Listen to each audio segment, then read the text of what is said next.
It's match number 10 of the Hero Hockey World League final, and we get our first look at Pool B on the third and final day of pool competition. It's a match between Australia and Argentina, the Kookaburras up against Los Leones. And who would have thought at this stage that in Pool B, Argentina would be leading, but they have played excellent hockey. As a result, they find themselves top of Pool B with 6 points.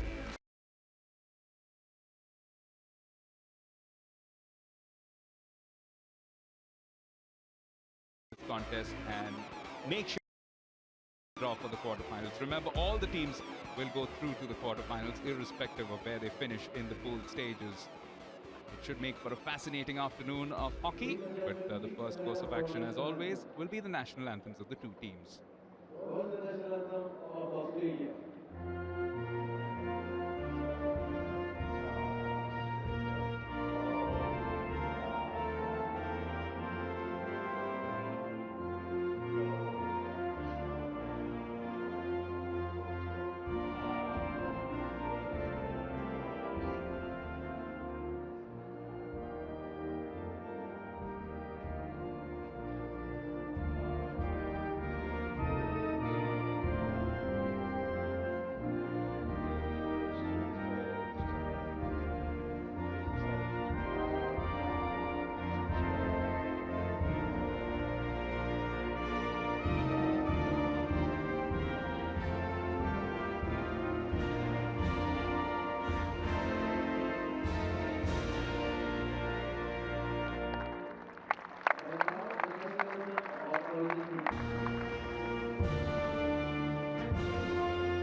The Argentines came into this Hero Hockey World League final as the lowest ranked among the teams, but they have shown in their first two matches already that those FIH rankings don't matter for much. They are 11th in the world. They're up against the world number 2, and they have already defeated the world number 3 in Netherlands and world number 5, Belgium. As a result of that, they have 6 points and a positive goal difference of +4, which will also stand them in good stead should they even go down to Australia this afternoon. Australia, that solitary victory over Belgium, who find themselves languishing at the bottom of the table, and will face Netherlands next in a match where they'll hope to register their first points of these Hero Hockey World League finals. The Australian team, lots of familiar names, lots of stars in there. Mark Knowles, their captain from Rockhampton, winning his 221st cap. He's been in good form in this match as well. Tyler Lovell gets a start. He's been coming on as a substitute in most matches. Only his 11th cap, the youngster from Western Australia. The same part of Australia as their coach, Rick Charlesworth, the 61-year-old, who's also got 47 first-class matches in cricket for Western Australia. You can never tire of reading that out. Juan Vivaldi has been excellent in goal for Argentina, 34 years of age, excellent saves. Facundo Caglioni has been brilliant up front, and his combination with the likes of Matthias Paredes, who wins his 240th cap today, and Agustin Mazzilli, number 26, has been quite crucial for coach Carlos Retefui.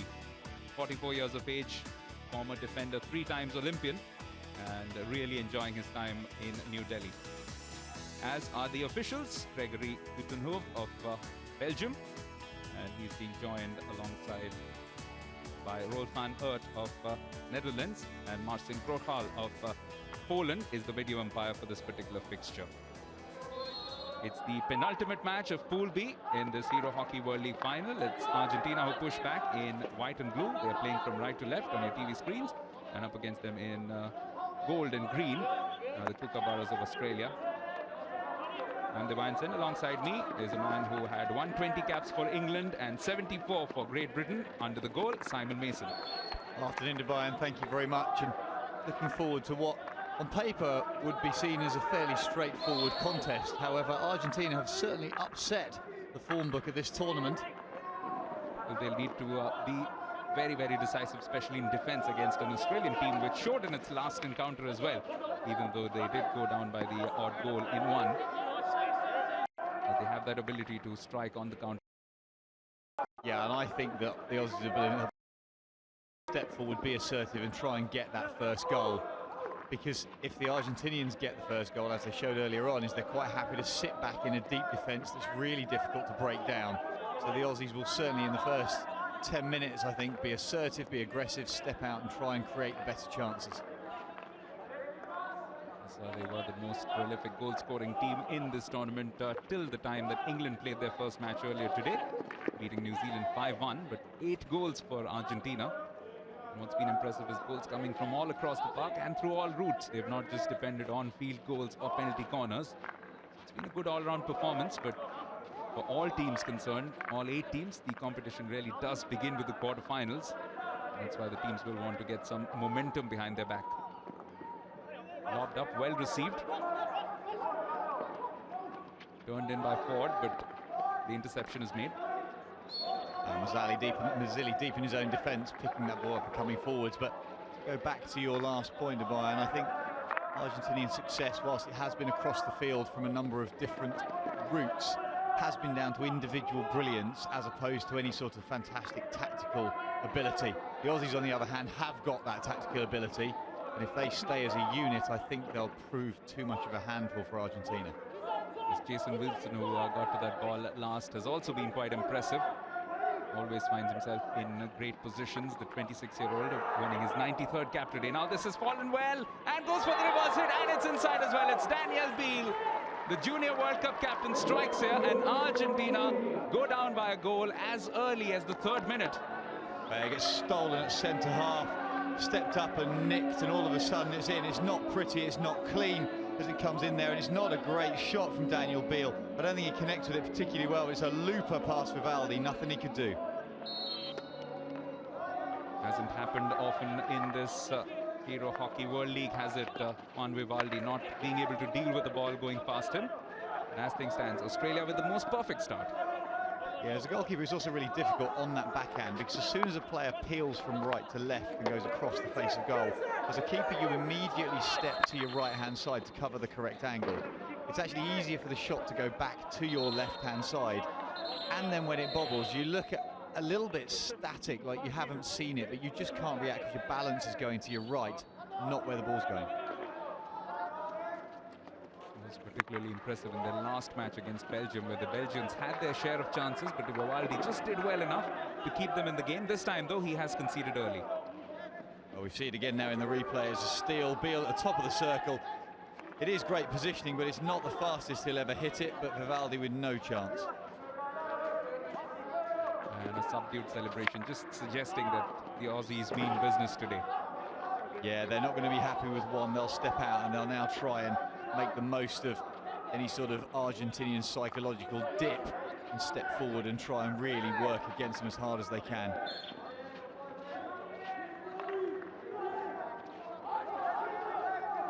Haven't had much of possession in their opposition half. This is a possibility for them. Mazzilli sends it in and also gets a touch on from Caglioni.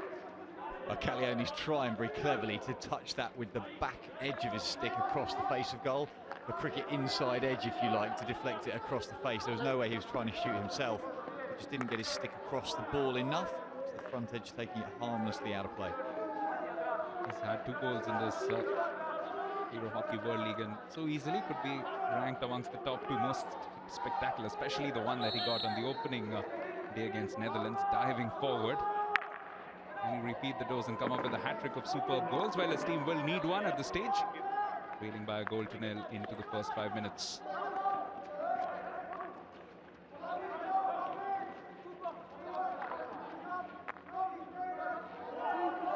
Pedro Ibarra, who himself has 3 goals, has been good defensively thus far. Gets rid of this ball, looking for Lopez.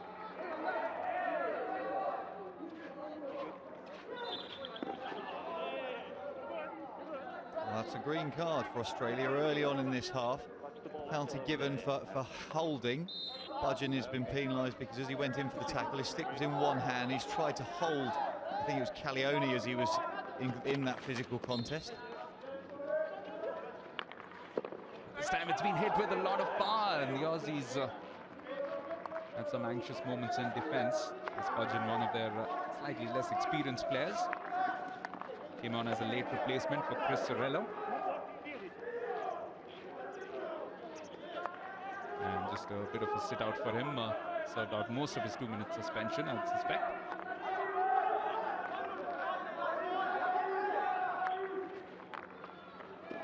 White onto Beal, the goal scorer. Does well to retain possession. He turned brilliantly through midfield in the first instance. It was a superb spin to keep possession. In the end, just stood on the Argentinian stick and lost his footing. Once again, he was looking to set this attack up for his teammate De Jong. He had a good Junior Hockey World Cup, scored 3 goals there, was second only his teammate Dylan Fotherspoon inside the Aussie team. And one of those players who can come up with goals from the middle of the field. As can this young man, Jacob Wetton, showed his quality in the opening encounter against Belgium. Yeah, now he's played superbly well. Very similar in style to Matty Swan from Australia, who isn't here. Plays in the same bustling way, sort of slightly shorter stature, so looks like high cadence, legs going around really, really fast as he covers the ground. Some of his individual skills were just outstanding. Scored a brilliant goal to win the contest against the Belgians.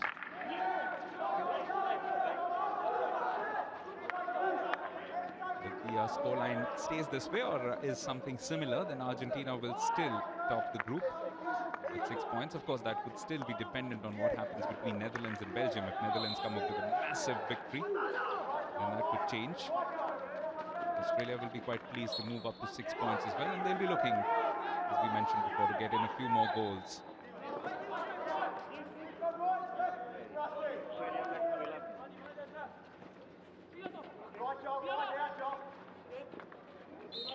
A bit of trickery down the right flank, but coming to no avail because of the obstruction.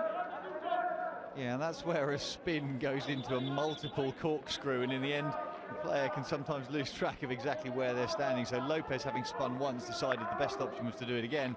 But in doing so, because his momentum took him backwards into the Australian defender, penalised for obstruction.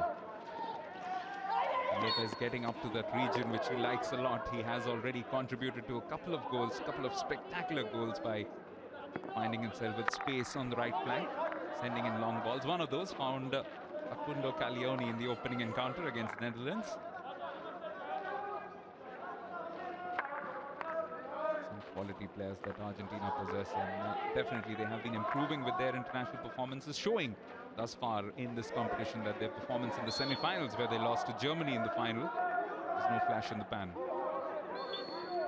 No, they were outstanding in Johor Bahru.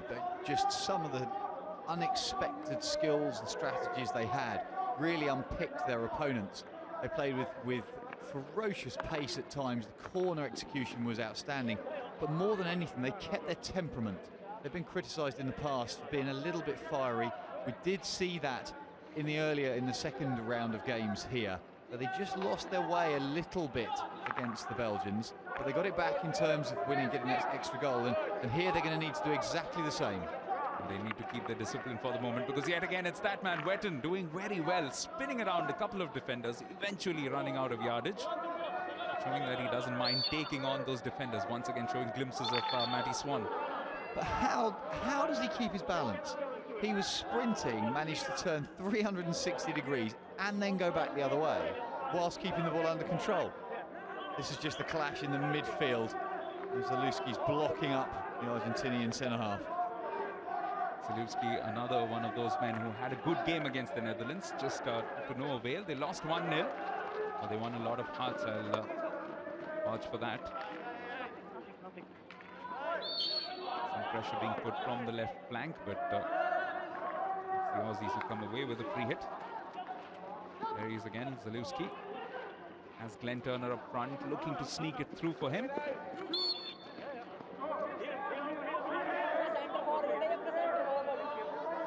Another one of those with tons of experience, playing his 99th game for Australia today.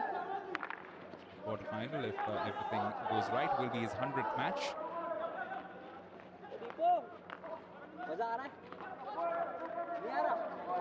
That's unfortunate, because that little interchange down the middle of the pitch, not quite coming off, but it was exactly right. There was space there to just play that quick 1-2. Good support running.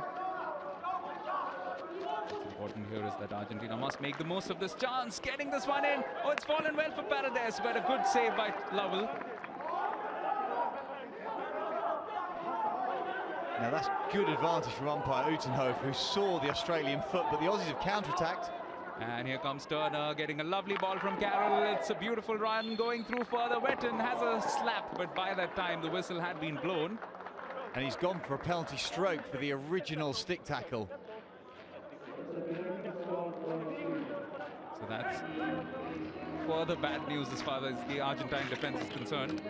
Well, Wetton missed on the near post. You could say that was the advantage, except I think the whistle had gone first. This was the Argentinian chance that it came off an Australian foot just slightly beforehand. There's an Aussie touch there, then it hits the body. I'm not sure Utenhof sees that and allows the advantage. So this is the pace at which this match has been played. There was a great chance for Paredes, but almost immediately Australia were on the attack themselves, and now this is a chance for the captain, Knowles, to step up. And Argentina were tempted to go to video referral. They weren't going to lose it at that point, but looking back on it, they may think that that ball was touched before the stick tackle. This one for 2-0. Mark Knowles against Vivaldi, and he scores. Easy enough conversion to the top left, and no chance for the Argentine keeper. Well, now you've got this ability to take 2 steps. It's so hard for a goalkeeper to read anything. Knowles comes in, opens his shoulders. Vivaldi guesses to his right, but not right. So incorrectly, and the ball goes to his left. Just the kind of start that the captain, or rather the doctor, would have ordered. Dr. Charlesworth, that is. 2 early goals, and a little bit of supremacy as far as proceedings are concerned. Australia doing well to retain most of the possession, not giving Argentina too much to work with. Well, they'll want to boss this game and continue to boss this game. They've bossed the first 12 minutes pretty effectively. They'll want to do exactly the same again and again and again. Not give Argentina time to even think or breathe. Coming forward once again on the attack a couple of times. Vivaldi forced into saves. And just to give you some perspective, that as things stand, Australia are level now with Argentina in terms of goal difference. So should they get one more goal or get a gap of one more goal, then they'll be leading Argentina at least in terms of where they stand in Pool B. That's the other amazing thing about this Hero Hockey World League format. All the top teams in the world playing each other, and that's why there's so little to pick between them. Confirmation of a card which went for Lopez just a while ago, but Mace, a good time to ask you perhaps after this attack breaks down. Pleasantly surprised by England's performance, how good they've been.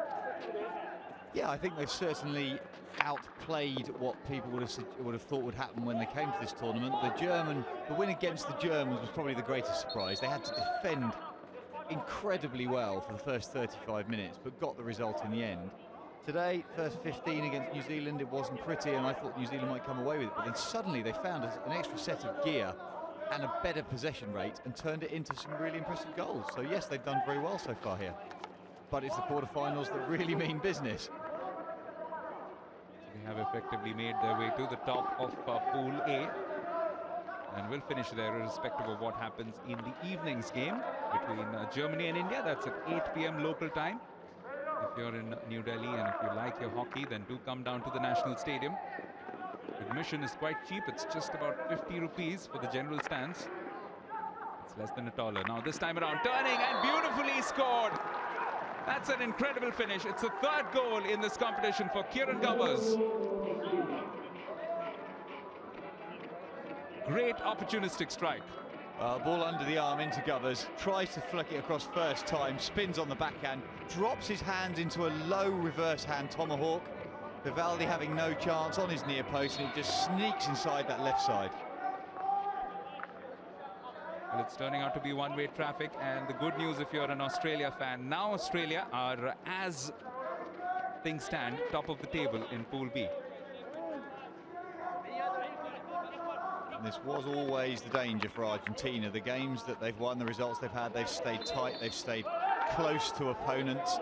Nobody's ever got a real run on them, and now that they have, I'm not sure whether they've got enough tactical supremacy to come back into it meaningfully. Once again, this time it was Argentina moving forward, and they want to refer this. You have a video response? Yeah. Let's listen in. Martin, do you hear me? Yeah, Gregory, go ahead. The Argentine team is asking for a foot inside of the circle. We're looking for a foot, Australian foot into the circle. Yes, I confirm. Well, we see on the replay here, the ball gets pulled back, comes off the instep. The reaction from Argentina was instant. I don't think this will take long to come up with an opinion. It's the heel there, that's the difficult angle, but we need a different angle to see if the passage of the ball changes. There we go. There does seem to be a deviation. The penalty corner.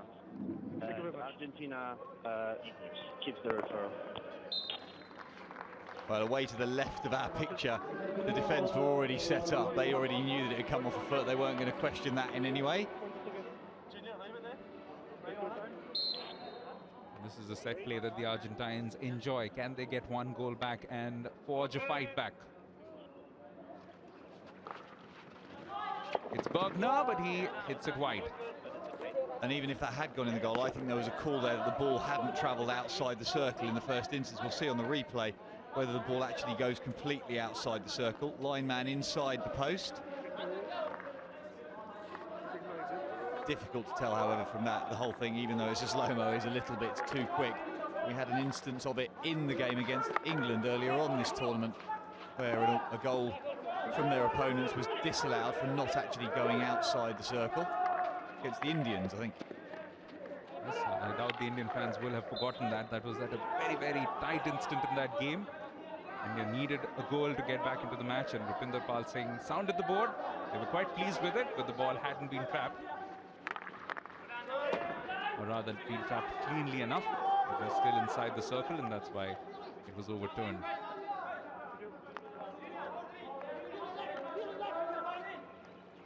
Yeah, so we see there, I'm pretty sure that didn't go outside the circle, but we are a long way away from here, so that super slow-mo tells us it. Yes, I think I would concur that was definitely not perfect execution, and perhaps just giving a sneak peek into the fact that the Argentines are a little bit rattled at the moment. 3 early goals. The senior pros will have to show the way from here on.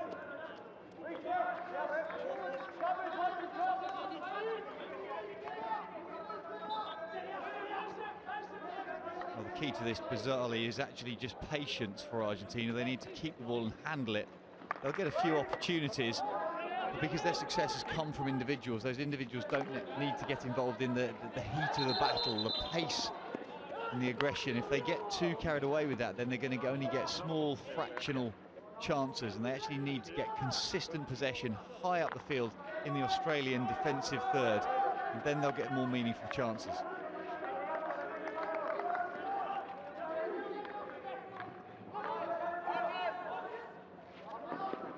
Once again, Australia moving forward very, very fluidly.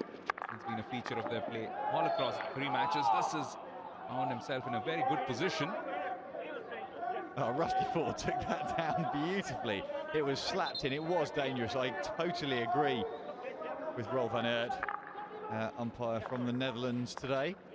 But the first touch took the ball from his left side of his body to his right side when it was at waist height. Oh, this has fallen favourably. Can this be the 3rd goal of the tournament for Caglioni? Unselfishly done, and the follow-up does find its way in. It's the first goal in this event for Lucas Villa. And Argentina find their first goal of the evening. But the Aussies want to refer this. Or do they? You want to go to video? I'm just not sure what the question is. The ball gets fired across, gets a touch from an Australian into the goalkeeper. Seems to just stick underneath his leg guard, and he plays it with his left hand, and then it's finished by Argentina. Okay. Away from the ball when it was under him. Perfect. The Australian team is asking for free hit for them because of knocking the ball away when to an obstructions.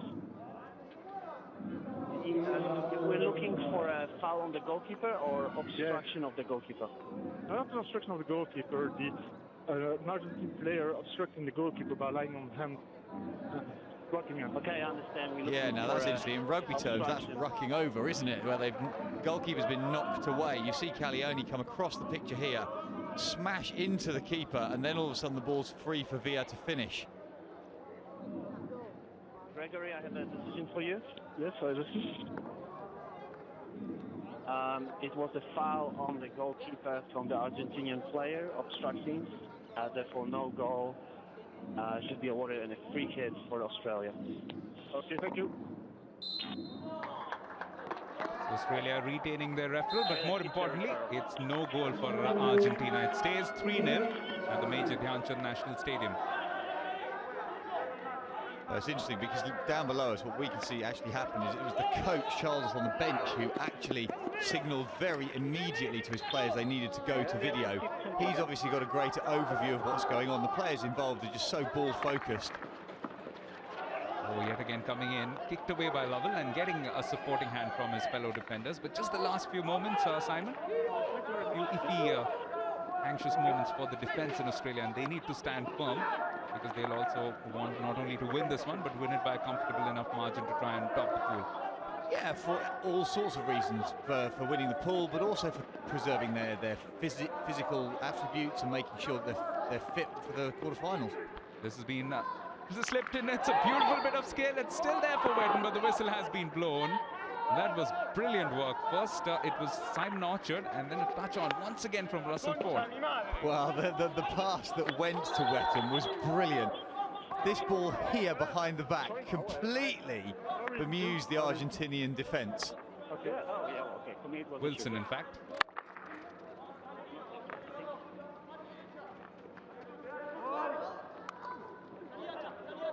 Good work from the Aussies, and it continues. They come forward in good numbers yet again. Liam de Jong still might fall here for Wetton. Oh, and it's wave after wave of gold shirts against the Argentinian circle. They're swarming together really well, but what they're doing is they're keeping the ball, even when Argentina get it, in tight areas. So it means when they win it back, they've got supporting players to be able to then counter-attack really quickly. Bit of an unforced error from Tristan White. Devon, in fact.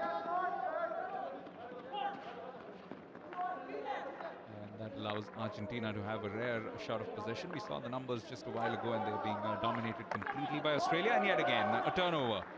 It's Wilson. Looks up, sizes up his options.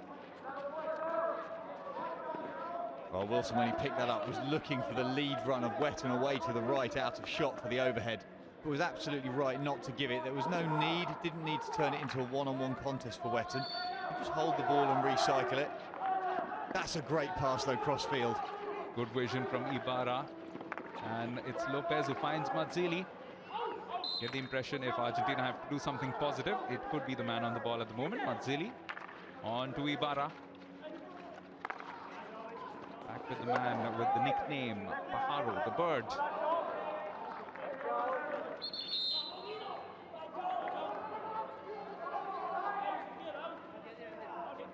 Barreiros has 1 goal in this competition, got one of the goals, 5 goals against Netherlands, but all that seems a little bit of a distant memory at the moment. Finding it quite tough against the Aussies. Be a little bit fortunate in centre midfield, very nearly lost it, and it was a sharp second touch that brought the ball back. That's another lovely through ball from Beale, and almost finding its mark in Wetton. Still in there, and in the end, stick check going against Australia, but some great pressure. And the Argentine defence working overtime at the moment, Mace. They are working overtime, but I don't think they're defending the middle of the pitch particularly well. The Australians seem to be able to get to the head of the circle with relative ease. I mean, in small 2 or 3 person shapes as they go down the middle, little triangles and 1-2s. Argentina needs to tighten up the middle of the pitch, make Australia go out to the flanks before they can come into dangerous areas. Almost happened again, but this time around the Argentine defence doing well. Gilardi getting the ball away.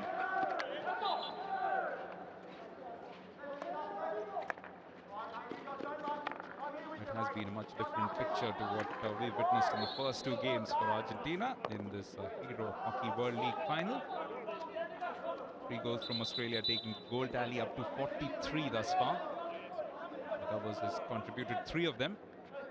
2 in the first match. That was against Belgium. They won that 3-2. And a 1-0 loss at the hands of Netherlands. But a match where the numbers don't reflect how entertaining the game was and how much of a chance Australia had to actually score themselves.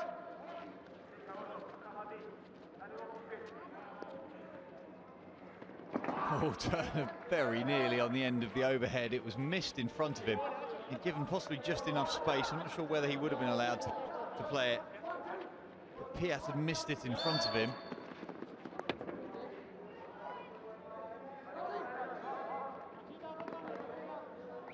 Besides their skills alone, Mace, the Aussies also have this ruggedness about them, which sometimes, I'm sure, can intimidate a few opponents. Perhaps not so much Jacob Wetton, but the likes of Glenn Turner and Mark Knowles. You wouldn't want to encounter them in a dark alley.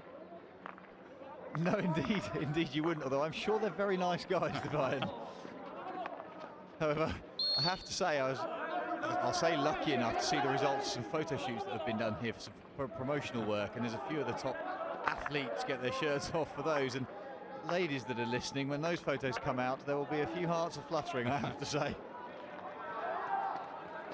This time the Aussie defence might have their hearts fluttering, because it's again that man down the right, often causing quite a few problems with his pace. Juan Martin Lopez just not able to retain possession. That's been the story in this first half for Argentina. Not had enough of the ball at all. Well, we talked about it right at the outset of this game, was that their success had come from individual brilliance, moments of exceptional skill. It wasn't because they'd built play up and they'd held possession. So we're now seeing exactly that. It's just fleeting moments.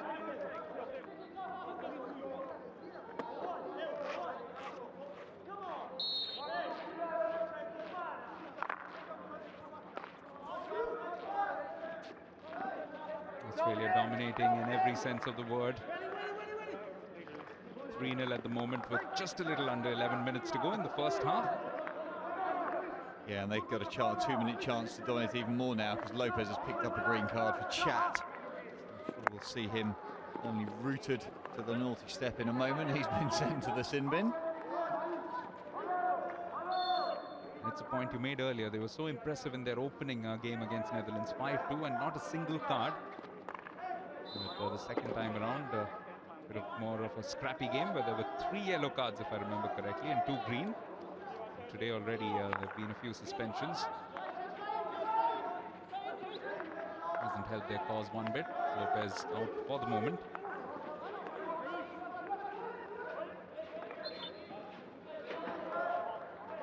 Cards in this game, Dubai. Is that Lopez's second green? Which is an interesting question. I haven't got the stats up here in front of me, but if that's his second green, in the previous game we saw an upgrade to a yellow for a second green. Now you can get 2 greens for different offences, so I'm assuming that that's why the umpires have left it as it is. Yes, the first time around it was for a tackle, and this time a little bit of mouthing. But either way, they have to be careful. They need to be disciplined against an Aussie team which is looking impressive today.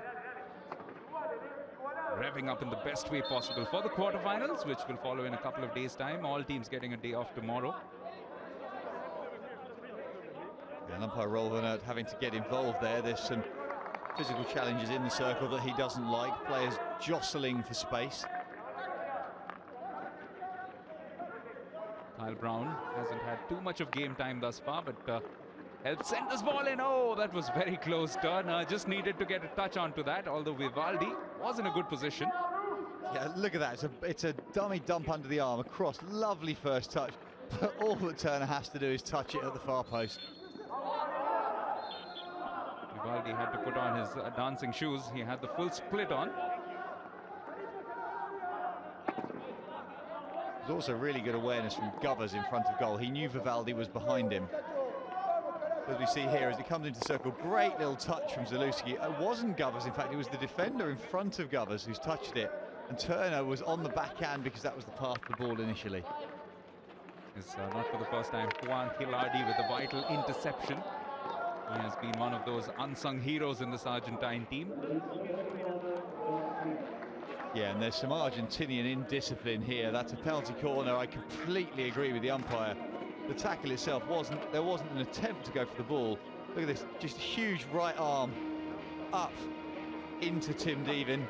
No question at all about that decision. Rather silly from Ortiz because it's put his team in a little bit of trouble now. Australia haven't perhaps been as good with their conversion right through this World League as they would want to be. But we all know about their ability. Both those goals coming on the opening night to Kieran Govers, and who knows, maybe he can add a second for the evening today. There he is with his impressive body art, a lot of tattoos specifically on his left arm, but also those stars on the right. What you would call a fair dinkum Aussie.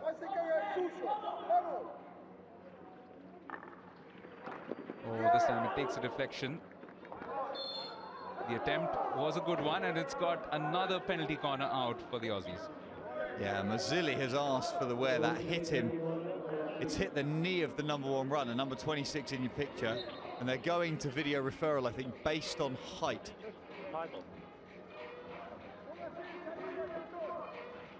Hey, Martin. Go ahead, Ro. We're looking for a dangerous ball, so above the knee from the first runner. Can you check on it? Okay, height of the ball from the shot going above the knee. Run the replay. Yeah, the rule here is simple. If the #1 runner is hit above the knee from within 5 metres, which he is, it's perceived to be dangerous. If he's more than 5 metres away, it's just a simple shot on goal. To my mind, that's above his knee. He's also got his knee is up during the stride of running. I think this will get overturned.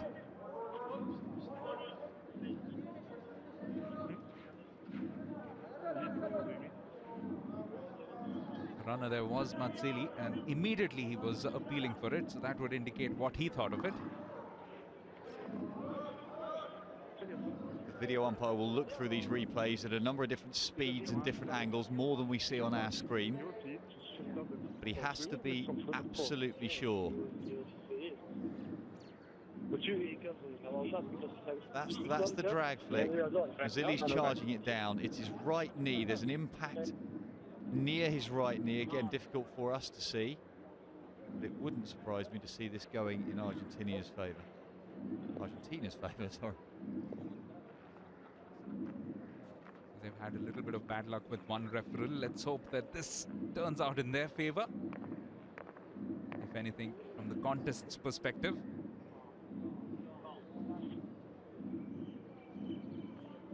Easy one.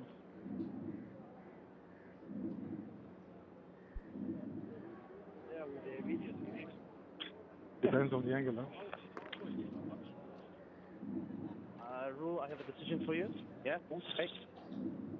The ball went above the knee, therefore it's a free hit for dangerous ball, no penalty corner. Okay. And Argentina keeps the referral. Okay. Okay. Too high, guys, so it's a free out. Spot on, Simon Mason, and Argentina will breathe easier because the last thing they'd want going close to 7 minutes to the half-time would have been another penalty corner to defend. Yeah, at times the technology that the video umpire has available to him, he can go through these things frame by frame. Not something that we can necessarily bring you in terms of the pictures that we show, but he has to be sure, and the difficulty with that is from the angles that we saw, it was really tough to see an absolute definitive point of impact, which is why it took so long, because these guys have to be sure their decision has the potential impact to change games. It just was a horror start to this half, getting 3 goals conceded inside the first 14 minutes, but since then they've done a little bit better, got their fair share of possession as they do now. Perhaps if they can get 1 goal in going into half-time, then they'll feel a lot more confident coming in for the next 35 minutes. Trouble though is that Australia don't look like they want to take their foot off the pedal at all. Well, knowing Rick Charlesworth, there's no way he'll be coaching them to take the foot off the pedal. They play in a particular way. And in tournaments like this, we've said it many, many times before, it's about momentum, it's about keeping your patterns going, it's about knowing, developing an understanding, and every game that you play at the right pace enables you to do that. That's a sensational bit of skill from Lucas Villa. He was moving through beautifully. Yeah, and I think you'll find that Zalewski may well pick up a card here. It's a great turn. But as Villa goes there, Zalewski runs through him at that point. It's almost a good old-fashioned barge. Maybe it isn't Zalewski who's been given a card. I can still see him running around down in front of us. Maybe it was the first stick challenge that Berners objected to instead.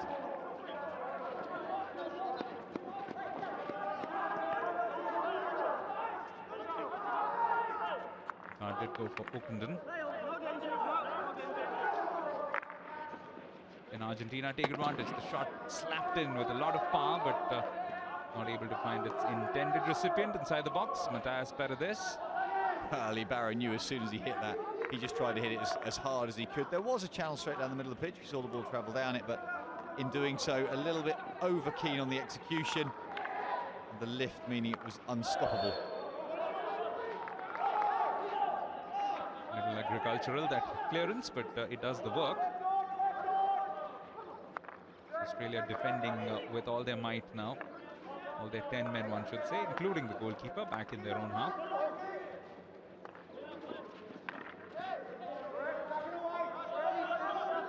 As we mentioned, if Argentina do find 1 goal here before half-time and don't concede any further, then we could see a different Los Leones team coming out for the second half. Oh, looking for the deflection. Well done by Lovell. Could still fall as an opportunity, but in the end, the stick check giving the free hit to Australia. Well, that's the best save Lovell's had to make so far this game. It was actually off his own defender. The ball fired in hard. The touch up coming not very far in front of him, and in the end, it was Argentinian stick contact that led to Australian possession. And Facundo Caglioni always finds himself right in front of the business end. And thus far he's made a couple of defenses pay for it. Not Australia as yet.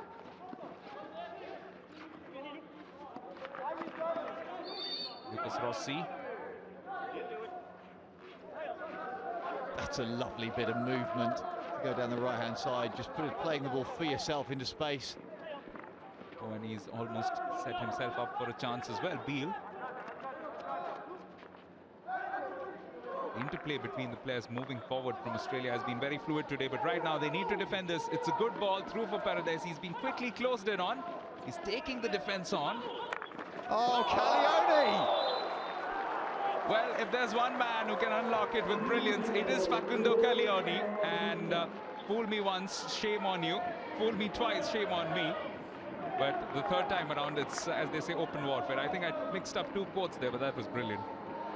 Whatever, that's a fantastic finish. It actually comes off the keeper in the end, but it was Vila's bustling, bursting run through midfield.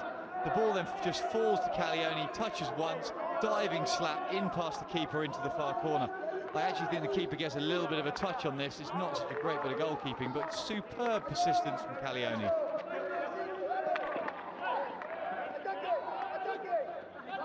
From a neutral perspective, just the kind of result you would have wanted for Argentina to get one goal back in and just get that shot of self-belief and get some reward for what has been the right word that you picked, persistence from them. On the reverse, can they find a second here? The whistle is blown. Well, umpire Utenhouse's going to have a bruise from that because he blew the backhand cross as it came rattling across the circle. It was about 30-40 centimetres off the turf, but in doing so and keeping his eyes focused on the players and the angles, failed to anticipate the ball slapping into his calf.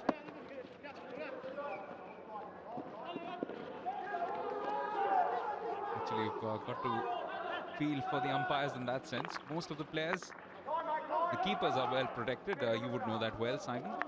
The others have a stick, but all the umpires have is that whistle. They do indeed, and as the game speeds up, the rules change and everything gets much, much quicker. The umpires themselves have to really improve their conditioning, and they have them just to keep up with the play. You see how fast it turns over. We saw it with the penalty stroke. A shot at one end, a chance at one end, and a penalty stroke less than 10 seconds later. What's also noticeable is how much teamwork there is, as you mentioned. There is an engaged umpire, but the disengaged umpire makes a lot of decisions, as was done on this occasion by Roel van Aert. Well, the support umpire, we see the goal here though, the persistence from Villa, Calioni nicking it, goes straight past, in fact, Lovell in the Australian goal. He joins his compatriot Pedro Ibarra on 3 goals in the Hero Hockey World League final. Competition proper, 9 goals already for Argentina, but they've conceded those 3 today. That could prove to be decisive, but at least it's given them something to feel confident about. Can they find a second? Well, now this time around they could be caught on the counter though. Well, Pierre, I'm not sure he's quick enough to cope. He actually got back quite well on Wilson, but his choice of pass was shocking. To go from a left half position, he's tried to play it into centre midfield through a flat stick that's been there for about 3 seconds. Here's Carroll. Oh, they've got this one into the box. Just about 15 seconds and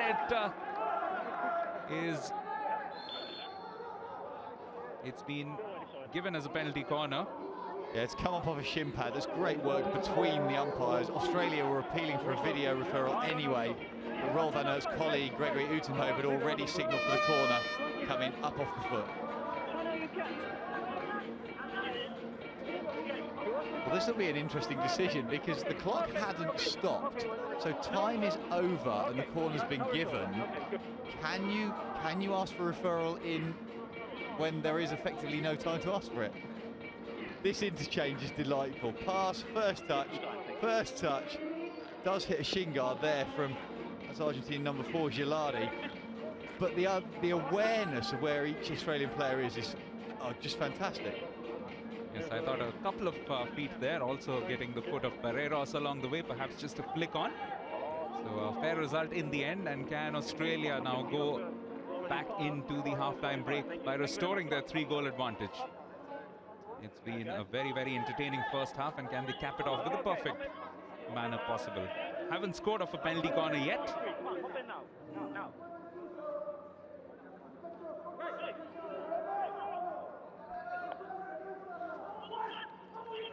All men around the D, and the shot comes in from Gowers, and it's a successful completion as well. His third goal in this competition, and also his third goal from the penalty corner route. It's 4-1 for Australia. Yeah, this gets a touch on the way through somewhere. It's a low flick. Yeah, there we go, off the second runner's heel. Changes the direction completely. Obviously it gets given to Gowers, but no chance for the keeper or the lineman as the angle is totally changed. Really does send it in like a Scud missile. Now that works for Australia. It has worked well for them right through this first half. Third-minute goal which came in very early from Daniel Beale, and then further goals, one from the penalty stroke from Mark Knowles, and then a field goal which was delightfully scored by Kieran Gowers, getting his second goal late in that half, right at the end in fact, with a penalty corner to cancel out the only goal which was scored by Argentina. Half-time score here is Australia 4, Argentina 1.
Well, the first 35 minutes at the Major Dhyan Chand National Stadium have been quite entertaining. Australia with a 4-1 advantage against Argentina, which as of now means that they are top of Pool B should the scoreline stay the same or improve from an Australian point of view. Well, they were quick off the blocks today, as early as the 3rd minute. This lovely bit of steal and then a fine finish from Daniel Beale. Perhaps could have done more, Juan Vivaldi, but a good score from the youngster. 20-year-old into just his 17th cap for Australia. And then the attacks kept coming over and over again from Australia and rewarded yet again when this penalty stroke was given. Moving forward and a stick check, which led to a situation from where Mark Knowles wasn't going to miss out. 2-0 it was after 11 minutes, and 3 minutes later, a very, very good opportunistic strike from Kieran Govers, getting his 3rd goal of the Hero Hockey World League final. And at this stage, it looked like it was all one-way traffic, but Argentina did come back with a spirited fight back of their own and created a couple of opportunities and eventually were rewarded. Facundo Caglioni once again finding his name up in lights, but right at the end of the half there, it was Kieran Govers once again converting from the penalty corner, so taking his tally to 4 goals in this Hero Hockey World League finals. The numbers pretty much in favor of Australia. 2 times as many shots and almost twice as many circle penetrations as well. And also the better conversion from the penalty corners, which has worked well for them. Australia at the moment leading by those 4 goals to 1. England earlier today winning against New Zealand by a very, very comfortable 5-1 margin. And the crowd just getting ready. Some of the newspapers have some nice previews of tonight's match between Germany and India, which is at 8 p.m. of course local time. Crucial encounter for India, no doubt. They are in any case in the quarterfinals, but would just want a good performance going into those quarters. Remember, they will face the team which tops Pool B in all likelihood, and that could well turn out to be Australia as things stand. So that should make for a very, very fascinating quarterfinal over on Wednesday. Tomorrow being a rest day. So Australia coming out, regrouping nicely. They have had a very good first half and will look to do more of the same in the second 35 minutes as well. Crowd just slowly but steadily building up, and when they come up in greater numbers, then it should make for a fascinating atmosphere going through the rest of the evening. Some last-minute instructions, those rotations which are so frequent for the Aussies, we saw that in evidence also during the Junior Hockey World Cup. Well, Rick Charlesworth, their coach, I'm sure will be quite pleased with how things have happened in the first half, and he is down by the pit side with Michael Absalom. Rick, 4 goals in that first half, you must be happy. Well, we've been making a lot of chances and not scoring, so sometimes it comes in dribs and drabs, and then suddenly there's an avalanche. But yeah, I'm pleased. It's better. You feel a bit more comfortable. It took us 2 games to get 3, and now we've got 4.5. Puts you top of the table as things stand at the moment. Is that your aim here, to finish top? Haven't been thinking about that at all. No, we're playing this game. No thought about that. Okay, doesn't matter who you face in the next round then? Well, whoever it is, it's difficult, but haven't thought about that, I'm sorry. One final question, all the stats and things that you keep on your clipboard, what sort of things are you keeping an eye out for? Well, the amount of penetration that we get and the opportunities we make, we're about trying to make opportunities and make goals. That's the exciting part of the game, and so we want to measure that. All right, go out and get more goals in the second half, hopefully. Well, I hope so, yes, thank you. Dr. Charlesworth giving absolutely nothing away. So Mike trying his best with his pointed questions there, but he'll be quite pleased with the way that things have gone, I'm sure, the coach. I'm sure he'll be delighted. As he says, they've scored a lot more goals in one half than they have done the previous 2 games, so that's good. What surprised me is the stats we saw before the interview, which was the possession stats, 55-45 to Australia, but it feels like they've had far more time on the ball and they've created far more meaningful chances in better areas of the circle. And that has led to the result, because they've got so many more opportunities going into different places to pull the Argentine defence around, get shots on goal. And Argentina will be absolutely gutted with the way that first half finished, because it just looked towards the end that they were getting some momentum behind themselves, but having gone down by a goal yet again, that has also meant numerically, as we mentioned, that Australia as things stand, are top of the table. So a little bit of regrouping to be done for the Pan American champions. And at the other end, the second top ranked team in the world, second only to Germany in the current FIH rankings, will push things back. Will look to just continue with their good work. This time in green and gold, going from right to left on your screens. And Argentina in their familiar albiceleste colors from left to right.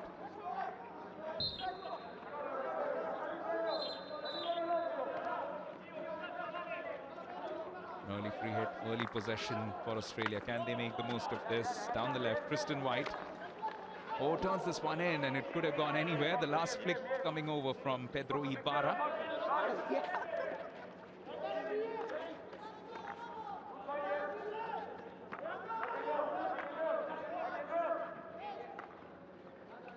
Well, look how deep Argentina are sitting. That's Knowles on the halfway line, able to just dictate all of the passing.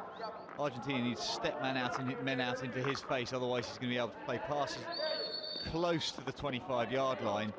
And suddenly Argentina will find themselves in a whole world of trouble. And the more the numbers for Australia in their half, the Argentine half that is, the greater the chances of mistakes, lapses, free hits going the opposition's way. This time around they get away with it. They were slapping it hard but not taking any touch along the way. Well, he knew that wasn't international player execution as he tried to open his wrists to hit it left to right. He's just tried to hit it too hard at the same time and consequently pulls it to the left and past that near post of the Argentinian goal. Zelensky was looking to move forward, but the decision had been actually given against him. And just like they got that first goal at an opportune time for them, they'll need to score early here, Argentina, if they have to have any chance of coming back into this game. The longer they allow Australia to get on top of them, the more it could turn out to be even more of a lopsided scoreline at the end of the 70 minutes. Yeah, the Australians are renowned for being physically incredibly fit, probably more so than just about any other team in the world.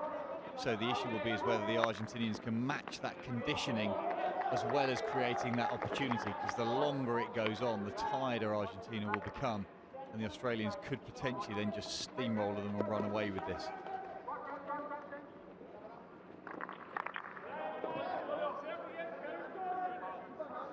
This is the first significant movement that they've got into the rival half from the Argentinians. Perhaps that little bit of individual skill that some of their players possess that could just unlock this situation for them.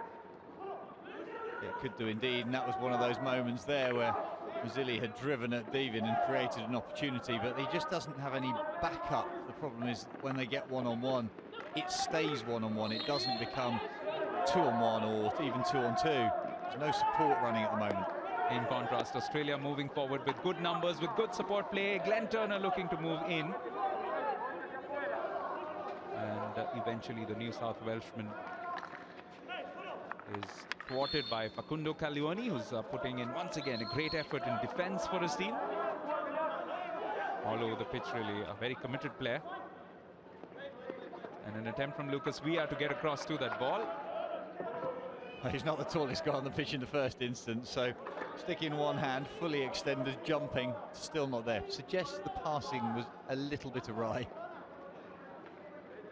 Tells you the margins between these teams is so less. Oh, what a great first touch from Ford, though. Tremendous skill. Oh, almost losing out on the ball, but still doing well to retain possession and wins a penalty corner, coming off the foot of Juan Martin Lopez. And that's a good break for the Aussies. I was just mentioning that if only they hadn't conceded that penalty corner late in the first half, Argentina would have been a different picture, but now they have to defend this again.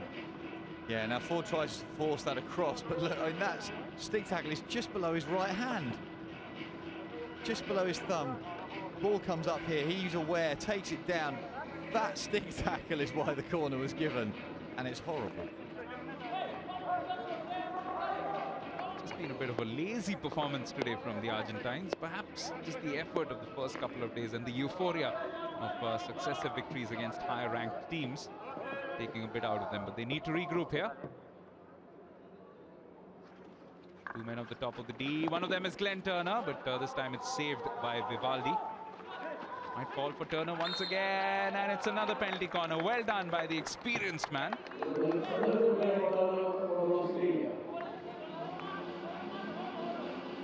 Yeah, first flick's reasonably poor. Vivaldi deals with it easily, but the awareness when the ball comes back into Turner here, knows he can't get a shot away, turns it under his own feet and drives into the defender to create the secondary penalty corner. That's a blind pass, but gets away with it. There, what a lovely turn and move forward onto the left foot. Yes, the defender in question was Hilardi, and he is one of those looking to defend this. 4 defenders alongside Juan Vivaldi. Looking to work a variation, looking for the man at the right post, but this time it's well done by Hilardi. Yeah, and that's an interesting routine from the Australians, but are they going to get another chance? No, they're not. They decided they had nothing on the top. Every now and again, as we see here, they haven't got a first choice flicker. They go to a slip, player trying to open wrists and fire it outside left post.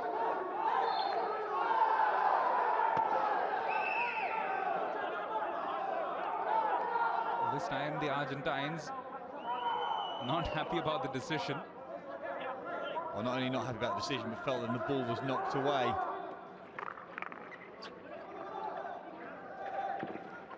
Well, they've got their chance right at the edge. Tyler Lovell just about doing enough. Scramble goalkeeping. Ball played in, nice disguise. I thought that hit a foot initially, but good advantage. 2 players then trying to flash at it. Tyler Lovell scrambling around on the floor. Covers the angles well. I think he had that if the ball had come across. Mazzilli once again getting involved in the attacking play. If they can get that second goal here, then Argentina once again will be somewhat back in business. Just to pick up on that point earlier, they had that goal disallowed, remember? Of course, it was a clear infringement by their attacking player. The scoreline could have been radically different at this stage. And picking up on the point that Simon Mason did mention, the numbers suggesting that it's been a lot closer than what the scoreline suggests. Yeah, but I just think the Australians, what they've had, they've done so well with. They've just looked at consistently dangerous from all areas of the pitch in the first 35, and they're just carrying it on now. Time slapped in with a lot of power, and that's why I said, of course, all in jest, that Dr. Charlesworth gave nothing away, because there seems to be a little bit of a sense of experimentation in this half. You mentioned the variations on the penalty corners as well, so perhaps just fine-tuning a few things before the quarters. Yeah, and you'd have to look at the same thing from an Argentinian perspective now, is that at 4-1 down with the quarters in 2 days' time, they're going to play one of the world's top teams. At what point do you effectively give up the result physically? Yes, of course, you still play individually and you play tactically, but you set a different strategy so you're not going to exhaust your players, because the quarter-final is that moment. Well, this time again, action around their goal mouth, and they go 5 down. A very, very comfortable finish in the end for Liam de Jong, but created yet again by midfield. Are they looking to refer this, though?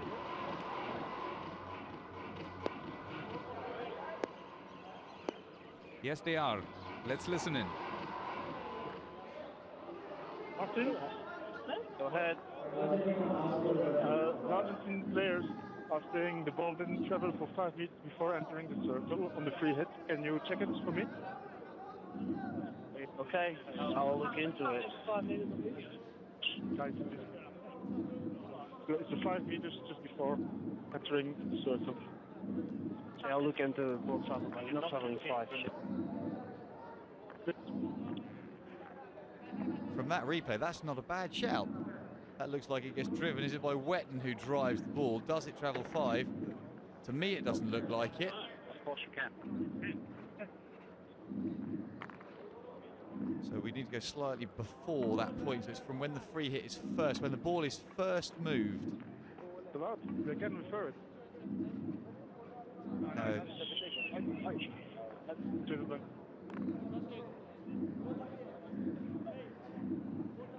Yes, we'll need to see it from where the free hit was originally taken. There it is. 2, 3. Oh, that's close. And you'd have to look at reference points on the pitch and single yard markers and where's the long corner spot. So that's about...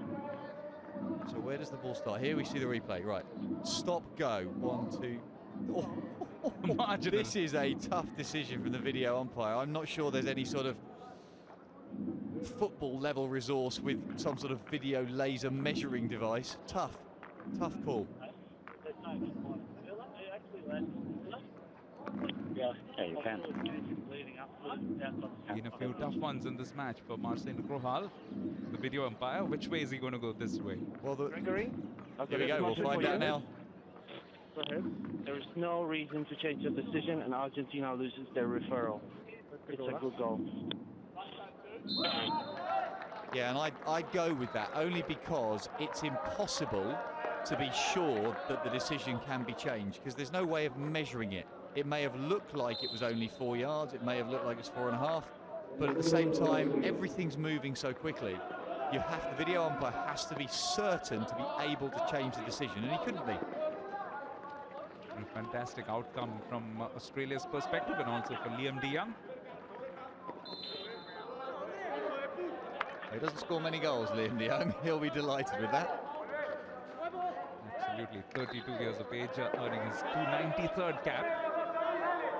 And what a great moment for him to score in these finals of the Hero Hockey World League.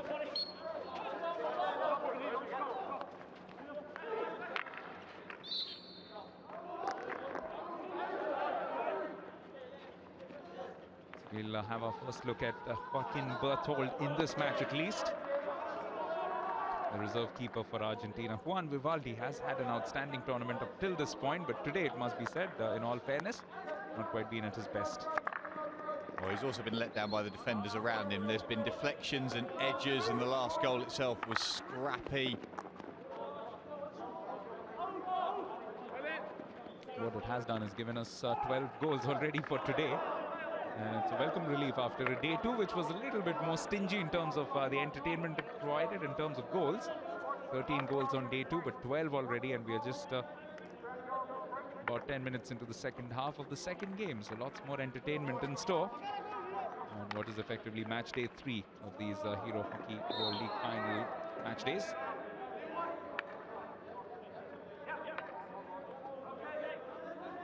This is the point where Simon Mason's earlier observation will come into play. What do Argentina do now? 1-5 down. Not throwing in the towel at all, are they?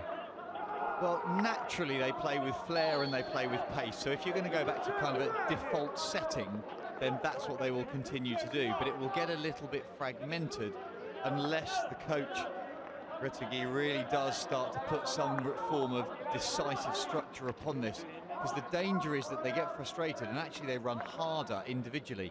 And if you're doing that, you get tired, the recovery time will get compromised, and they need to have half an eye on what's going to happen in 2 days' time.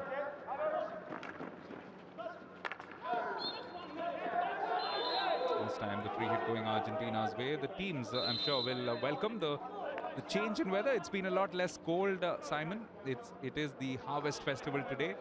All our viewers who are watching in the north of India, a very happy Lori to them. It's a day when there are bonfires lit all over and people just stand around and basically have a lot of peanuts.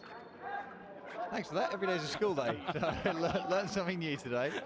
Nice to know. It's a bit like a picnic, and it's a bit like a community picnic for everybody. Also some New Year festivals, as they're called, Pongal and Makar Sankranti around the corner. Tomorrow, I believe. Oh, this time just catching Jason Wilson, but Vivaldi, it's an end to the game for him as Berthold comes over and might be forced into action. He does well to slap this one away with his left glove. Yeah, good body position as he came sliding forwards. Yeah, Argentina being penalised for a little bit of looseness here. Great under the arm ball, diving touch, good goalkeeping body position. Look at the upper body's upright so the arm can be extended. Yes, two very experienced goalkeepers in goal for Argentina today, but not much that they can do about those numbers, because eventually it has to come from all the outfield players. 14 circle penetrations for Australia and a good conversion rate. 5 goals from 11 shots indicates that they've had a good day. It does, but if you look at the conversion rate from the Argentinians is just as high. I think that's 5 from 7. So the conversion is good, but the shot quality from Australia has just been so much better.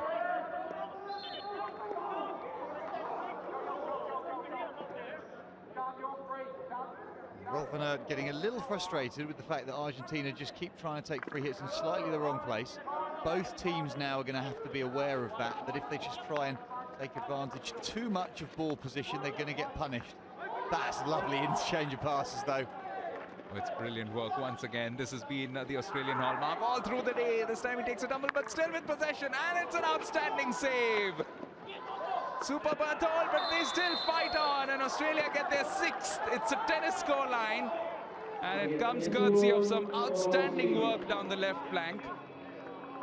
But there's going to be a card as well as this, because there were so many bad tackles going through the middle of the pitch. Umpires were brilliant to allow the advantage. That's a delightful pass and an outstanding save. Second smother saves class. No idea where the ball was, and I'm not sure that's going to be which player that'll be credited to. But that's just brilliant goalkeeping, and again good awareness, but now no idea where the ball is. Well, it should probably go to Wilson because it looked like it had crossed the line. So yes, Wilson it is, with a goal in the 48th minute. Yeah, I'm sure we'll see in a minute. I think it's Gilardi, number 4, possibly, who's been carded and is sat down because it was a horrible series of tackles through the midfield as Australia burst forward. It is indeed Juan Ignacio Gilardi. It's either the shoulder-to-shoulder challenge or the lumberjack-esque through the middle. And it's been happening with them over the last couple of games. Of course, they did get away with a victory against Belgium, but it's that little lapses of discipline which could cost them dear as the quarterfinals. And the business end of the competition comes around. Now, this is a good pass intended for Lopez. Just couldn't get across to it, but good vision yet again. That's another Argentinian card. This one, I believe, is for Chat. Gregory Utenhoven's just got fed up. That's the captain making his way across to the bench. Lucas Ray. There was no stick challenge from him. Australia have been sizzling today, haven't they? This was just before that goal. Well, this is the interchange of passes. That's where the card's given here for this tackle, just the commitment. But the ball running beautifully for Australia. I mean, that must be, if we could count it, a dozen different passes and interchanges before it's in the goal. A bit like the famous Brazilian goal in the 1970 Football World Cup final against Italy. And I believe they put together something like 16 or 17 passes without a single Italian foot getting across to it.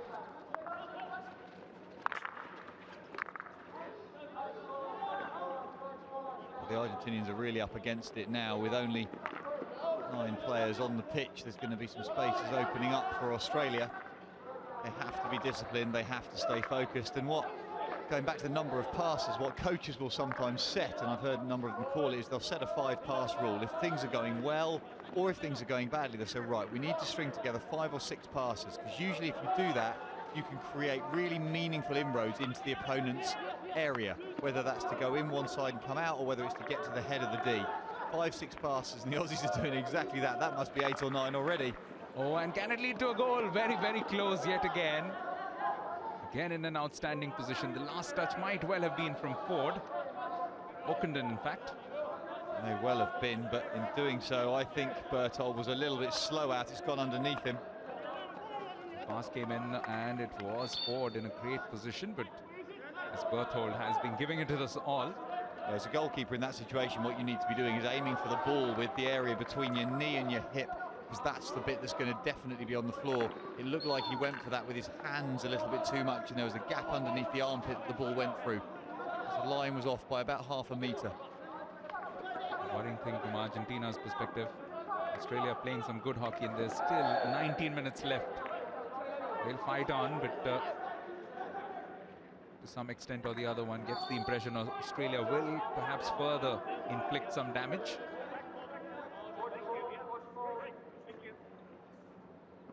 One thing's for sure, if they do keep up this intensity, Australia will sew up that first position for themselves in Pool B, because it will leave Netherlands with a massive task ahead of them. Whatever Australia scores, Netherlands will have to score 3 more goals, a gap of 3 more goals, and it won't be easy against Belgium. Well, I'm not a betting man, but I'd have a wager that the Netherlands are not going to beat the Belgians by 9 in any situation. Certainly judging on performances at this tournament. If you look at the games that we've had, you were talking about the number of goals that have been scored by, and yes, for some of the sort of neutrals out there, lots of goals is what they're looking for. But the game we saw 2 days ago between Australia and the Netherlands technically was outstanding. The basic skill levels, the ball retention and the interchange of play was some of the best I've seen for a long, long time. So that'll then be countered by the Belgians' enthusiasm. They're coming up the rankings with real purpose. So I think it'll be quite a tight game later on today. So that match is just about 40 minutes away. 6 p.m. local time, Netherlands against Belgium. To possibly decide, in fact, all positions 2 to 4. They will be up for grabs because Argentina here will also have a severe dent to their goal difference. That will give an added boost to Netherlands as they come out firing against Belgium. Still not over though, just about halfway through the second half. And Argentina with perhaps the first spell of consistent attacks that they've had in the second half. Still without those 2 men, including their captain.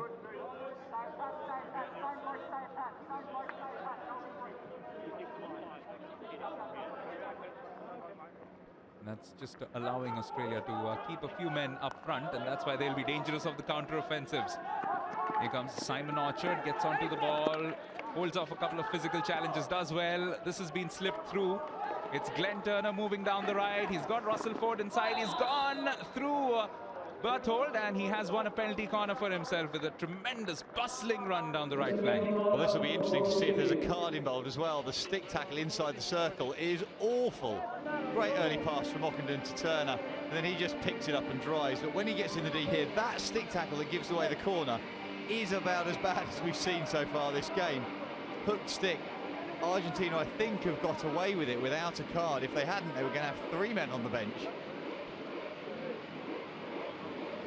Yes, now very soon the technical bench would have run out of chairs to house some of the Argentines, but frustration quite evidently coming through in this particular match alone. Australia have converted 1 of their 4 previous penalty corners. That was done by Kieran Govers right on the stroke of half-time. This time around the injection will come in from Russell Ford. There's a slew of goal shots in there. And what a save! What a brilliant pick by Bergner on the line. Sorry to talk over you, Dubai, but that's just exceptional. How did he see that? It's flicked with a lot of pace by Joel Carroll. And Berthold is suggesting that he perhaps should also start a few games just for a variation. But he's got his chance perhaps once again to effect a save, and he does well. And again, standing himself in the way of that ball coming through. And I credit the corner save to the goalkeeper. It wasn't. I think it was the lineman. We'll find out in a moment.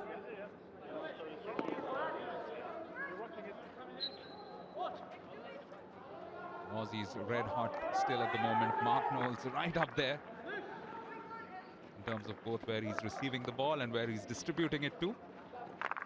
Zalewski gets a touch in as well. Now this is a chance for Argentina to hit on the counter if they can. Well, I think they should actually stop and hold the ball here. If they just keep running the length of the pitch with less men, they're going to be exhausted by the end of this. They just need to be a bit smarter with their ball handling. Look up when they get it, carry the ball in a position where their eyes are up and they can understand where their teammates are, not get themselves isolated one-on-one, because the Australians are going to play as a unit up and down the pitch. Defenders 11, attackers 11.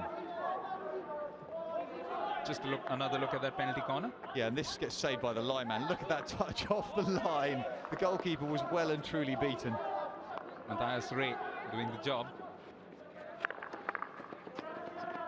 Joaquin Berthold has really been in the firing line from the moment that he stepped onto the field, and not dissimilar to young Patrick Smith, who did the same for England earlier. We've got a player down, but we can hear the umpire chat that there was no malicious impact. Lucas Rossi with the captain's armband. There's no foul there at all. That's just 2 players coming together. The danger is that, again, because there have been a few cards, yes, discipline can be lost, but also umpires can get involved in that, and the calling and the requests and the bench shouting at them and give unnecessary cards. So Gregory Utenhoff evaluating that situation really, really well. Now, they have a one of their two men who were suspended back on the field. Can they take advantage of that? Rossi. Just losing the ball completely there. It's a decision in his favor though, Pedro Ibarra.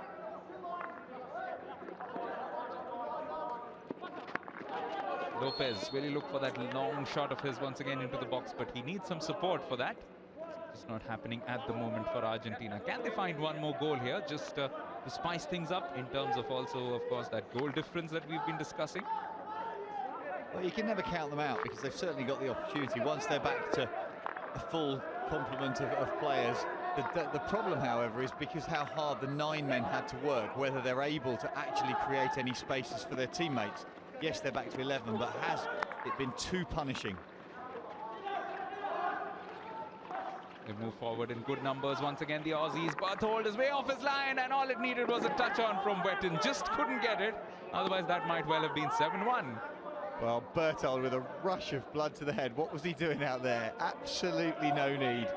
When the ball's gone to that narrow an angle as a goalkeeper, stay big, stay on the right line. As soon as you commit to coming out of your goal mouth, then the ball gets slipped under you and you are away from where you need to be, between the sticks.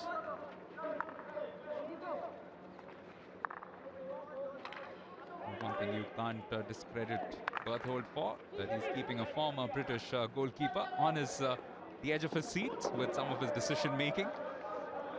Lots of anxious moments for him though.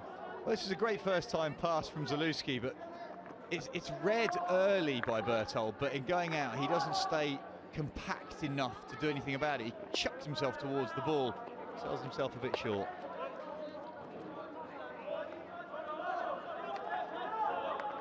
'49th cap for him today.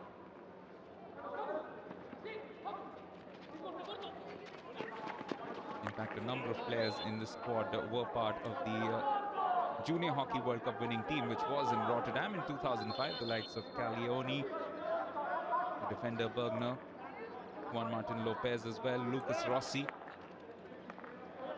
All were a part of that history-making team, and a few of them also in the runners-up finish 4 years before that. Carlos Retewi, of course, at that stage was playing for the senior team, had 3 Olympics, 96, 2000 and 2004. Were those the same as the ones that you played? That is the same as the ones I played. Yeah, he was a fantastic player. Really great competitor, played in a good spirit, had a fiery temperament on him at times, but a really nice guy. Argentina, of course, with those 2 victories in their first 2 games, but how much will this affect them? That is also a key factor. Bounce back ability, as they say, as some of the marketing managers tend to talk about. I think that was a word that was coined in English Premier League football. Somebody said in an interview, well, how about your bounce back ability? I think there was this blank look on the manager's face, but that's just not a word.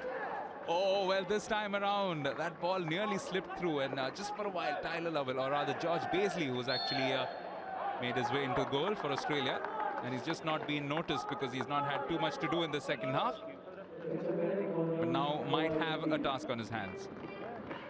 It's interesting that corner's been given. I couldn't see what Rovanaert's given it for, because the ball was behind the goalkeeper. I mean, he's suggesting it was trapped underneath him, but I'm not sure it ever was. Certainly Baisley's pretty convinced it wasn't.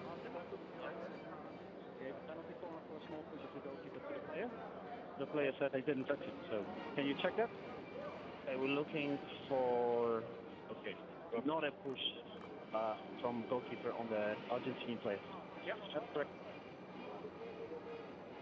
Ball stays on the pitch. Now, goalkeeper's being penalised for a small push on the player. Can't see from that angle. You probably have to see from behind the goal to see if this angle here should tell us if the keeper now, that's a good touch on the ball here, is that enough of a contact for the corner? That's what it's been given for.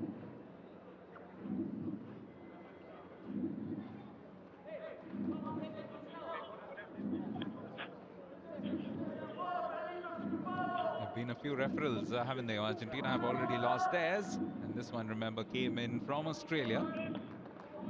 Yeah, there is contact. Umpire Rovanaert said, I've given the decision for small contact between the goalkeeper and the player.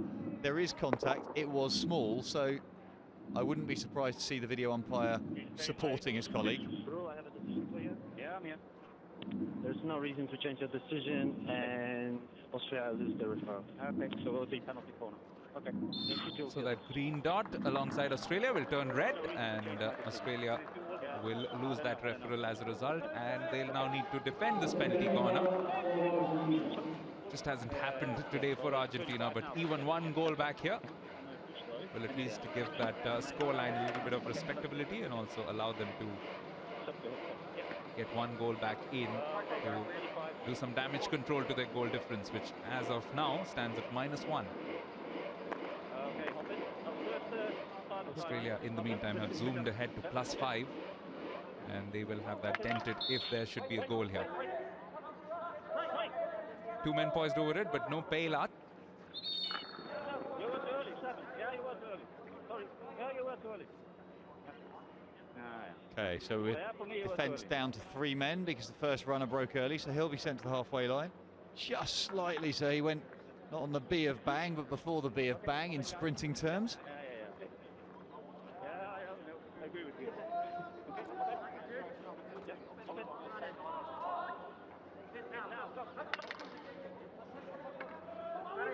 So De Jong, Devon and Brown looking to defend this one. It's well worked, and the deflection. Just wide.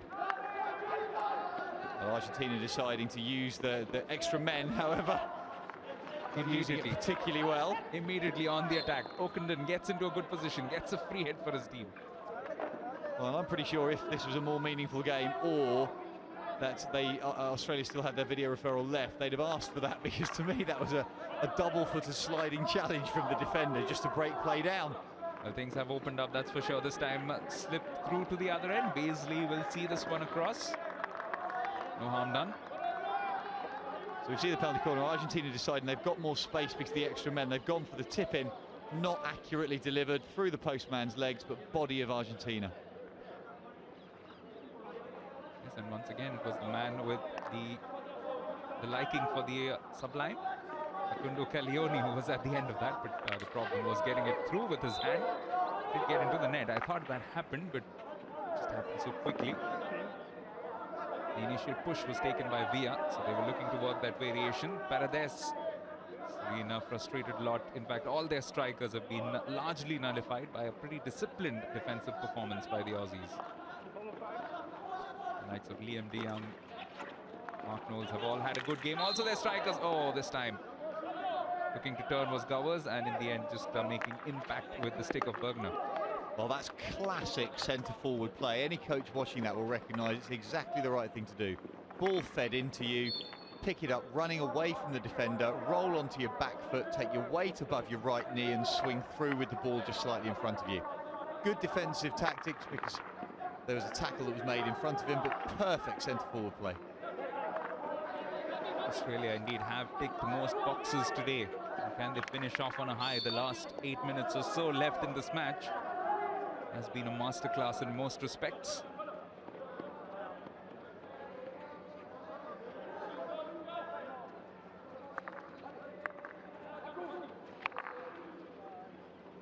Another good long ball, and it's been beautifully touched through by Turner.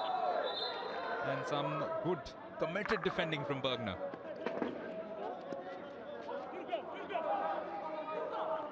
Big man standing firm and allowing the ball to get up to the other end.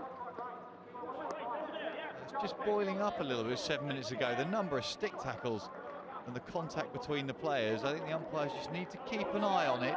The danger is that one of these tackles just gets a little wild and there's a nasty injury somewhere. Neither coaches or players obviously will want that to happen, but it is just getting a little bit fiery. Yes, both teams, irrespective of what happens here, the quarterfinals are just about 6 minutes and 40 seconds away. So you need to conserve your best for that stage, because remember, that's where the knockout really begins. You lose in the quarterfinals and you're only playing for minor placements. The interest as far as finishing in the top 2 will stay alive only as long as you can get up to the quarterfinals and win those matches. And just a quick reminder too, Carlos Retejoy, I'm sure, will also eagerly await the next match, which is also in Pool B, Netherlands against Belgium, a little less than half an hour away from now.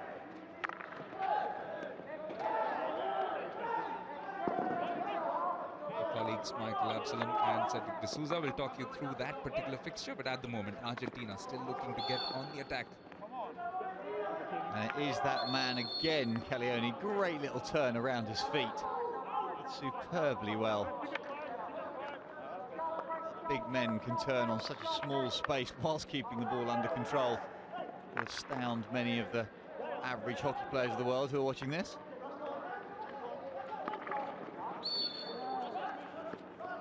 This is the creme de la creme of world hockey, and Calioni is one of them.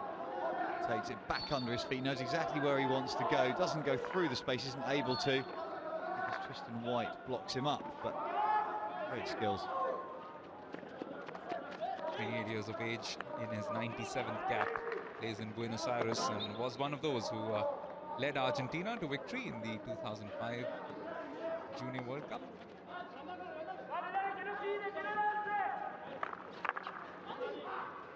Just got a glimpse there of the Belgians getting ready for their big encounter. Big European rivalry, of course, and now this is a great opportunity. Baisley is off his line, it's been cut across. Oh, just needed to make contact perhaps, and missed out this time, Calioni. I think he only likes to score spectacular goals. Well, he does, and this is a lovely weighted pass. Really good awareness. Calioni goes for it, probably goes for it a little bit too hard. A slap rather than a hit is probably a better outcome. This is beautiful hockey from time to time from Argentina, and that tells you the quality, the depth of field in this Hero Hockey World League final. It's a team which is down 1-6, but they're still fighting and scrapping for everything that they're worth. Yeah, look, lovely floated pass. Calioni on his straps in terms of running, has to swing at it. Unfortunately, that time for him, not successful. They have found a PC for themselves.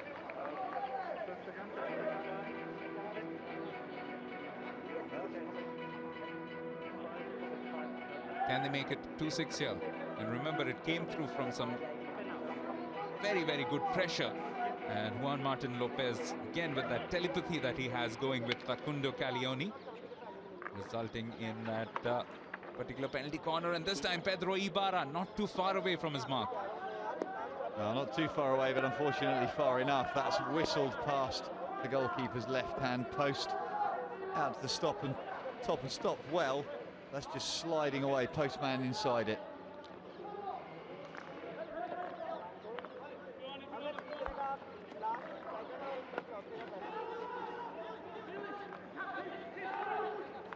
Coming forward, Gowers once again, and it's been beautifully received. Could still be a chance. Oh, it felt pretty well for Okenden. The awareness of these Australian players of where their teammates are has been outstanding. The one-touch passing, completely unselfish at times, has been brilliant. Really, really pleasing to watch, and just shows how good communication, crucial to great team outcome. This man has been very, very special today. Russell Ford was also at the center of that last challenge, the last move rather, just getting that touch on and laying it up beautifully for Tim Deven, who was making an overlapping run.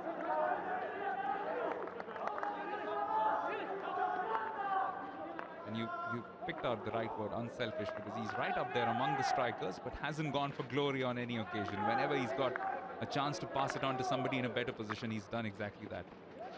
Indeed, and we think how the Australians have used the full width of the pitch and length of the pitch. They've stretched the play, and to me the single thing that's been most impressive is the mix of their passing length. So yes, you've got those interchanges with 4 or 5 metre passes, but at the same time they've looked much longer. They've hit it over 40-50 metres as well. And they're doing that again, aren't they? But this time again pushed onto the back foot.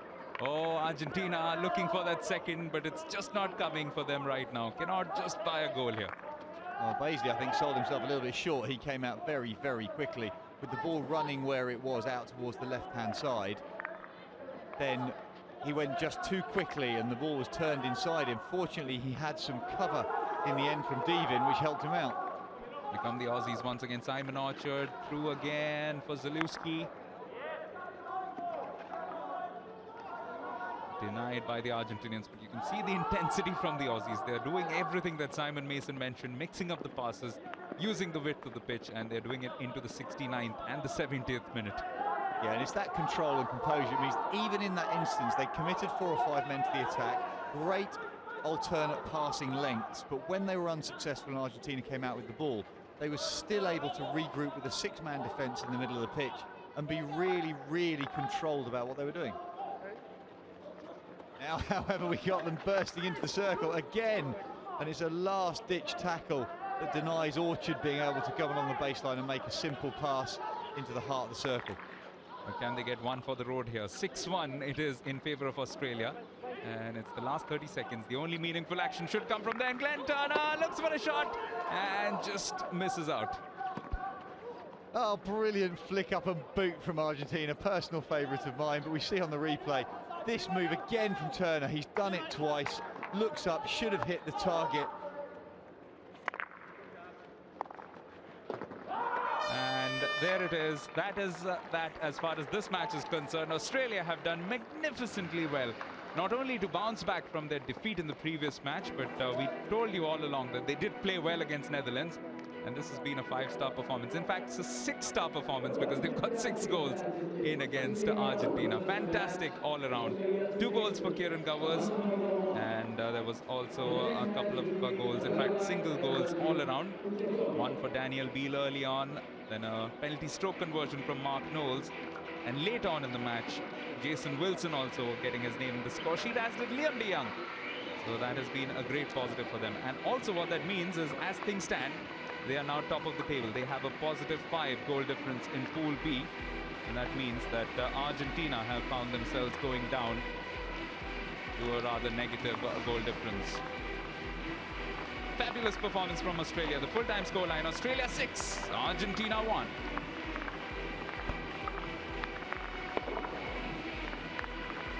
Well, a good day in the office for them, Simon. All around, they were quite spectacular. Yeah, and you can use any sort of adjective you like. Dominant, assertive, precise, all of those. They were fantastic all over the pitch. The short stuff, the interchange of passes, and then looking up and the awareness for the longer ball to create some meaningful goal-bound opportunities. And they took those chances so well. Yes, a dominant performance all around. It was 4-1 at half-time. And they just kept the intensity going in the second half as well. But it must be mentioned, Argentina had their moments and could easily have come back into this match as a contest. But this is what happened early on in the second half. Slightly contentious, one thought initially, but Liam de Jong rewarded with that goal. It was referred, and the question was whether Jason Wilson had moved more than 5 meters before sending that ball through further. And then Wilson being rewarded himself with this goal. Very, very narrow angle, which was exploited. Getting it past Joaquin Berthold, who had come on as a substitute in place of Juan Vivaldi. And there was just a little bit of doubt about this goal as well, but the only doubt was whether it was he who got the touch of Kieran Gowers. Easy finish in the end, and that is how it stayed, although Argentina had their moments right towards the end of the match. This was some magnificent movement coming in. Once again, Lopez setting it up. Caglioni unable to finish it off. Working well with Lucas Villa up front as well. And those numbers do reflect an accurate picture of what happened in the match. Australia were dominant overall and were just better in terms of how they converted those 16 shots into 6 goals. And 16 shots out of 20 circle penetrations tells you how well they played.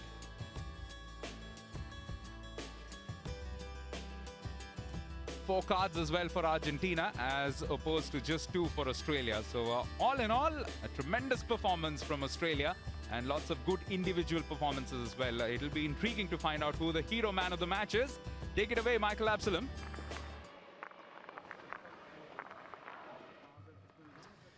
Thanks very much. Hello and welcome along to the Hero Man of the Match presentation. Alongside me, I've got Coco Badesky, an FIH representative and president of the Pan Am Hockey Federation, along with today's man of the match from Australia, who is Russell Ford. Congratulations, Rusty, picking up the man of the match award there for Australia, as well as a cheque for 25,000 rupees. And Russell, a great end to the pool stages. A very convincing win there, 6-1. Yeah, it was. We did a lot of homework on Argentina. We know them pretty well. Played quite a few games against them in the last year. So we're well prepared, and it's always nice to put some of those plans into action down the field. So we'll take some good things out of that and into the quarters. What's the most positive thing you take away from this evening's performance?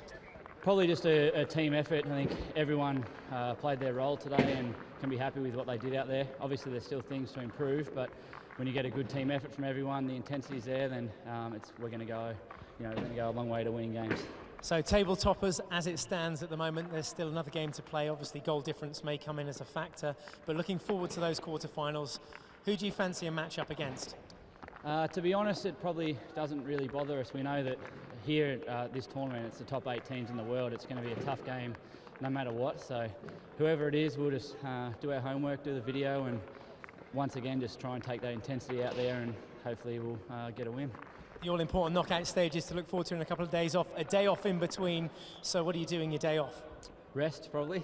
Rest, video, just take it easy. The boys will recover, and we play a pretty high intensity game, so the more rest we can get, the fresher we can be, the better off we will be come quarter-final time. All right, rest up, and we'll see you in the quarterfinals. Well done. Thank you very much. Cheers. Magnificent performance from Australia, which takes them top of the table, as we mentioned earlier. 6 points, the same as Argentina, but look at the goal difference between the two teams. Australia with +5 and Argentina with -1, and it's all come down to the 6-1 result today. Netherlands are currently in 3rd position, and what that means is Australia could be top of the table. And will they be playing their quarterfinals against India? Much will depend, of course, on what happens between Germany and India later tonight. So 2 fascinating encounters coming up. Germany and India is at 8 p.m. local time, but in just a short while from now, in about 15 minutes, it's going to be an all-European clash between Netherlands and Belgium. The confirmation of the 2 matches which have already taken place. England winning 5-1, but not as dominant as Australia perhaps were against Argentina in their 6-1 victory. So 2 impressive victories for the teams.